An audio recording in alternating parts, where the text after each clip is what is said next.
주말 잘 보내셨습니까? 7시 모닝쇼 이건입니다. 이제 우리 시장도 하반기를 앞두고 있습니다. 오늘도 모닝 체크인으로 좋은 아침 시작해 보시죠. 자, 미국 증시는 하락하면서 거래를 마쳤습니다. 약세로 좀 거래를 마쳤고요. 전강 후 약의 패턴을 보였고 장중 내내 경제 지표를 해석하면서 진행이 됐었고요. 미국과 프랑스의 정치적인 불확실성 이런 것들이 시장에 영향을 미쳤습니다. 자, 그런 가운데 글로벌 헤드라인으로 핵심만 뽑아봤는데요. 계속 영향을 미쳤다고 말씀드렸던 경제 지표, 과연 연준 인사들은 어떻게까지 해석을 하실까? 다 한 번에 모아서 말씀을 좀 드리고요. 그리고 바이든 대통령의 참패다라는 평가를 받고 있는 미국의 대선 토론이 되겠습니다.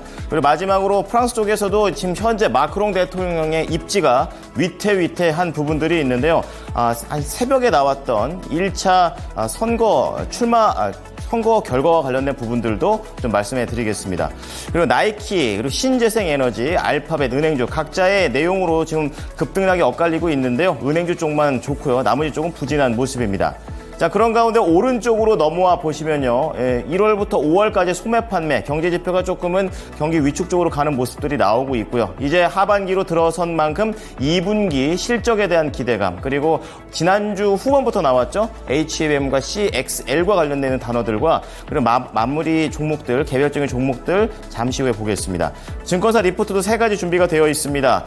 지금 파마 리서치의 목표가 상향 조정되어 있습니다. 그리고 의류 쪽에서는 FNF, 그리고 반도체 장비 쪽에서 프로텍과 관련된 향후 모멘텀에 대해서 알아보겠습니다.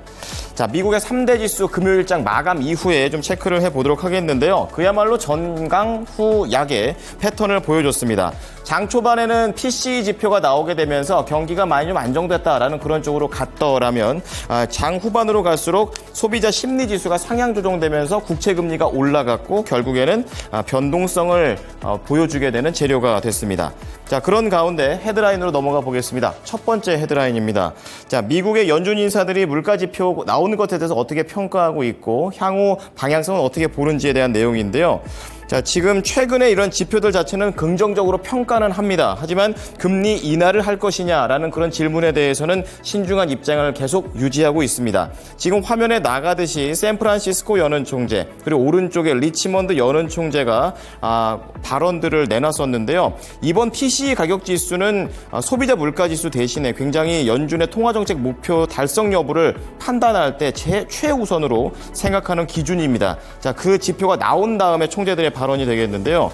우선 샌프란시스코 연은 총재는 통화 정책이 충분히 긴축적이다라는 긍정적인 얘기를 했지만 연준의 목표치인 2%에 비해 물가 상승률이 너무 높다라고도 경계 발언을 했습니다. 자, 그런 가운데 리치먼드 연은 총재께서는 금리 인하 효과가 계속 나타나고 있고 결국은 경기 속도를 늦출 거다라면서 긍정적인 전망을 내놓으면서 동시에 미국 경제가 생각보다 고금리에 잘 버텼고 자산 가치가 높고 실업률은 낮게 유지되는 한 계속 그럴 것 같다라고 얘기를 하면서 금리 인하 쪽과 관련해서는 두 분 모두 다 신중한 내용들을 언급했습니다.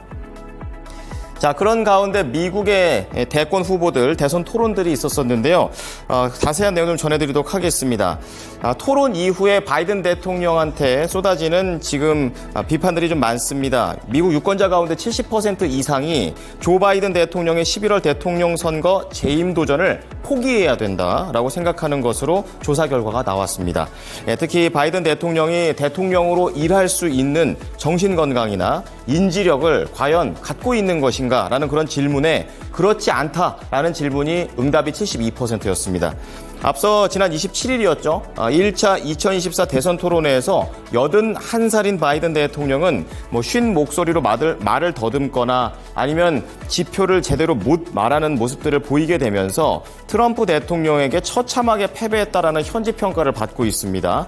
자, 이렇게 되면서 여당인 민주당 안팎에서도 대선 승리를 위해서는 바이든 대통령이 대선 후보에서 사퇴해야 한다는 목소리까지 현재 나오고 있습니다. 관련된 종목들도 잠시 후에 좀 봐드릴게요. 자, 마지막으로 프랑스 쪽 체크해 보겠습니다. 역시 현 대통령의 정치 생명이 위태해지고 있는 그런 상황인데요. 극우 국민연합이 득표율 1위를 기록할 것이라는 출구조사가 나오게 되면서 다시 한번 극우 돌풍이 입증이 됐습니다. 극우 정당이 프랑스 의회 다수당을 차지해서 집권까지 하는 거는 전례 없는 일이라고 하는데요. 이날 출구조사 결과대로라면 우리나라처럼 여소야대 전국으로 가게 됩니다.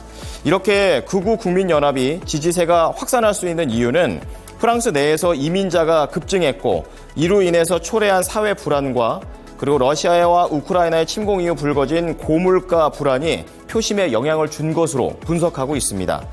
전격적인 의회 해산과 조기 총선을 결정하면서 승부수를 던졌던 현 마크롱 대통령은 선거 결과 참패가 예상되면서 정치적 위기를 맞게 됐습니다.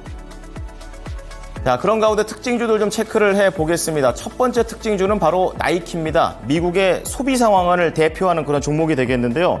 무려 거의 20% 하루 만에 급락을 했습니다. 75달러의 거래를 마쳤는데요.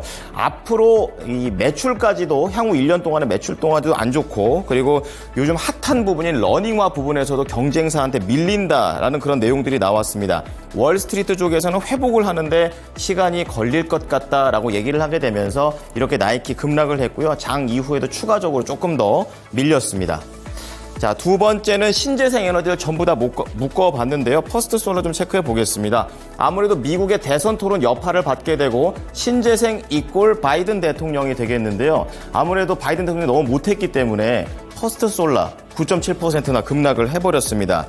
그래서 태양광과 관련된 썬노바, 엔페이지 에너지, 풍력의 넥스트에라 에너지, 전기차 리비안 니오 이런 종목들이 전반적으로 다 하락을 하는 모습이었고요. 반대로 트럼프 정책 수혜주인 관리용 의료기업 같은 휴메나, CVS 헬스케어 이런 데는 대부분 상승하는 모습을 보여줬습니다. 자, 세 번째로는 알파벳 보겠습니다. 이 검색 시장에 대한 점유율이 줄어들 수 있다는 우려 속에서 하락을 했습니다. 1.7% 하락하면서 182달러 기록했는데요. AI 산업으로 인해서 이 빙이 검색 시장 점유율이 뺏길 것이라는 전망 속에서 목표 주가는 유지했지만 투자 의견을 하향 조정하게 되면서 이날 1.7% 하락했습니다. 자, 마지막으로 이렇게 하락하는 종목들 중에서도 또 올라간 종목이 있는데요. 은행주가 거의 다 상승을 하는 모습입니다. 그중에 대표주인 JP모건 체이스입니다. 1.5% 상승을 했는데요. 지난주 주말에 말씀을 드렸습니다. 스트레스 테스트를 성공적으로 통과를 했고 그렇기 때문에 규제가 좀 완화되는 쪽으로 방향이 잡혔습니다. 그래서 JP모건 체이스도 괜찮았고요. 뱅크 오브 아메리카 1.3%, 시티은행 3.1%, 웰스파고 3.4% 이렇게 상승을 하게 되면서 은행주들의 흐름이 좋았습니다.